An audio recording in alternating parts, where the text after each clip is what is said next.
नमस्कार, capital TV Uttar Pradesh देख रहे हैं आप। मैं हूं आपके साथ सोनाली और इस वक्त की बड़ी खबर आपको बता रहे हैं। उमेश पाल हत्याकांड के आरोपी सदाकत खान की एक फोटो ट्विटर पर अखिलेश यादव के साथ जमकर वायरल हो रही है, जिसके बाद समाजवादी पार्टी बैकफुट पर आ गई है और समाजवादी पार्टी मीडिया सेल और बीजेपी मीडिया सेल के बीच जमकर ट्वीट वॉर चल रहा है। इसी पर बड़ी अपडेट के साथ मेरे साथ जुड़े हैं कैपिटल टीवी के एग्जीक्यूटिव एडिटर राजीव जी। राजीव जी, क्या कुछ बड़ी अपडेट? देखिए, सदाकत खान का जो अरेस्ट हुआ है उसने कई ऐसी बातें बताई है जिसके बाद ये पता चलता है कि ये पूरा का पूरा जो गेम किया गया था, शूट आउट प्लान किया गया था, ये दो लोगों ने मिलकर किया था। उसमें एक अतीक अहमद और दूसरा उसका भाई अशराफ था। ये दोनों जेल में बंद हैं और अतीक अहमद गुजरात में है, साबरमती में जेल में, जबकि ये बरेली के अंदर है। दोनों के बीच व्हाट्सएप पे कॉल होते थे, क्योंकि आजकल व्हाट्सएप कॉल का इस्तेमाल ज़्यादा किया जाता है ताकि उसके रिकॉर्ड सामने ना आए। उसमें रिकॉर्डिंग की फैसिलिटी नहीं होती है, इसीलिए व्हाट्सएप कॉल, इंटरनेट कॉल का इस्तेमाल इन कामों के लिए किया जाता है। और अब जो सदाकत ने जानकारी दी है कि किस तरीके से मुस्लिम हॉस्टल में बैठकर ये पूरी की पूरी शूट आउट को प्लान किया गया था और उसमें इन्वॉल्वमेंट जो थी वो सीधे अतीक अहमद की थी। अतीक अहमद के खिलाफ उमेश पाल गवाह बने हुए थे। राजू पाल मर्डर केस के मुख्य गवाह होने के बाद अब अतीक अहमद को लग रहा था कि 302 के तहत उनको बड़ी सजा मिल सकती है, इसीलिए सबसे पहले उमेश पाल को रास्ते से हटाना है और इसके लिए जेल के अंदर ही प्लान बनी। जेल के अंदर दोनों भाई बरेली और गुजरात से एक दूसरे से कंसल्ट में आए और फिर इसको लीड करने की जिम्मेदारी दी गई अतीक अहमद के बेटे को। अब जो सामने जानकारी आ रही है उसमें यह बात भी जानकारी में है कि केवल 6 लोग नहीं थे, इसमें 13 लोग थे। 6 लोग शूट आउट में फ्रंट पर थे और 7 लोग बैकअप टीम में था कि अगर बाय द वे कुछ प्रॉब्लम हो गई, शूट आउट जो ये मर्डर करने जा रहा है, गोलियां चला रहा है, अगर लोगों ने घेर लिया, पुलिस मौके पर पहुंच गई, तो उन लोगों को सुरक्षित कैसे वहां से निकाला जाएगा, इसके लिए 7 लोगों की टीम अलग से थी जो इन लोगों पर निगरानी रखे हुए थी। अब 13 लोगों की बात आ रही है और ये मामला सीधे अतीक अहमद से जुड़ा हुआ है। तो सदाकत, अतीक अहमद और समाजवादी पार्टी, ये कोई सामान्य नया गठजोड़ नहीं है। अभी भले ही जो अतीक अहमद की वाइफ है शाइस्ता परवीन, वो सपा को छोड़कर बसपा के साथ आ गई है, लेकिन इनका पुराना संबंध तो समाजवादी पार्टी के साथ ही है।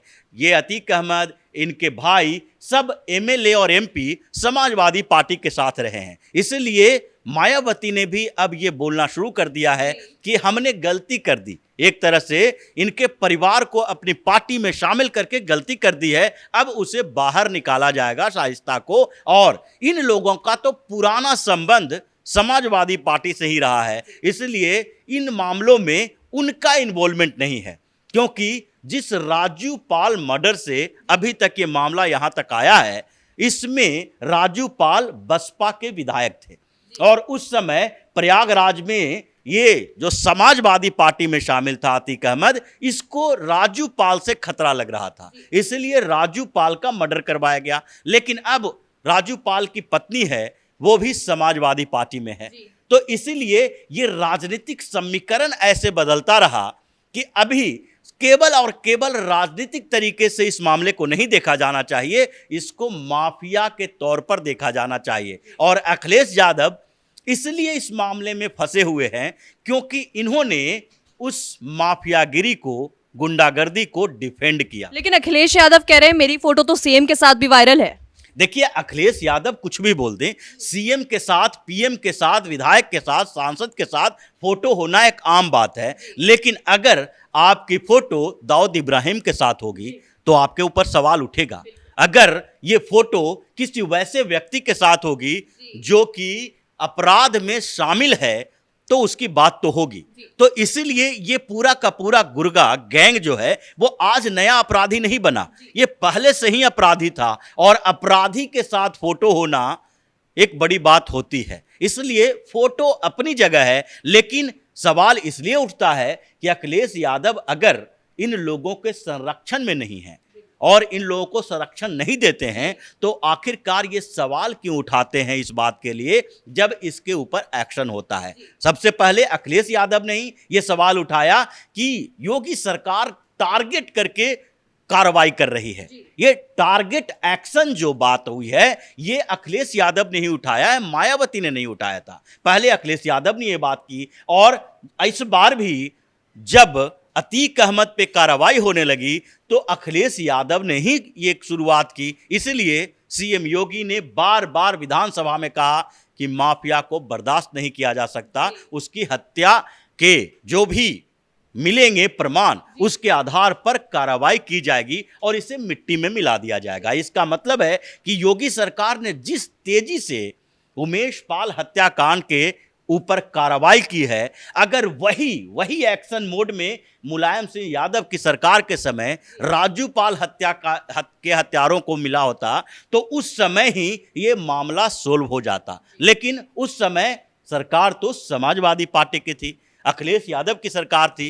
तो अखिलेश यादव की पार्टी की जो सरकार थी उस समय इनको सोचना चाहिए कि उसके बाद मायावती की सरकार भी आई तो इतना बड़ा एक्शन क्यों नहीं हुआ। उसके बाद फिर से अखिलेश यादव खुद सीएम बने तो इन लोगों ने ना अंसारी के खिलाफ ना अहमद के खिलाफ इन लोगों के खिलाफ एक्शन लिया और उसी का परिणाम आज सामने आ रहा है कि इन लोगों का वर्चस्व इतना बढ़ गया था कि योगी की सरकार को सबके खिलाफ एक्शन मोड में आना पड़ रहा है। अगर पहले से उत्तर प्रदेश में ये समस्याएं नहीं होती तो आज योगी को वो गंदगी साफ करने की जरूरत नहीं पड़ती और वो गंदगी थी, इसलिए उत्तर प्रदेश धीरे धीरे खिसकता खिसकता सबसे नीचे के पायदान में आ गया विकास के मामले में। आज इतने दिनों में ही 2017 के बाद से अगर देखा जाए तो 6 साल के अंदर ही उत्तर प्रदेश में इन्वेस्टमेंट आ रहे हैं, उत्तर प्रदेश इन्वेस्टर मीट कर रहा है, उत्तर प्रदेश में देश के ही नहीं विदेश के उद्योगपति भी शामिल हो रहे हैं यहाँ इन्वेस्टमेंट करने के लिए। तो ये अगर माफिया राज रहेगा, इन गुंडों का राज रहेगा तो इन्वेस्टमेंट नहीं होगा, बेरोजगारी बढ़ेगी और फिर यही विपक्षी पार्टी के नेता सवाल सरकार पर उठाएंगे। तो अब तो ये आर पार की लड़ाई है, इसमें योगी आदित्यनाथ न चुप बैठने वाले हैं और न इनको माफ करने वाले हैं। एक एक करके जो सरेंडर नहीं करेगा वो इनकाउंटर में मारा जाएगा।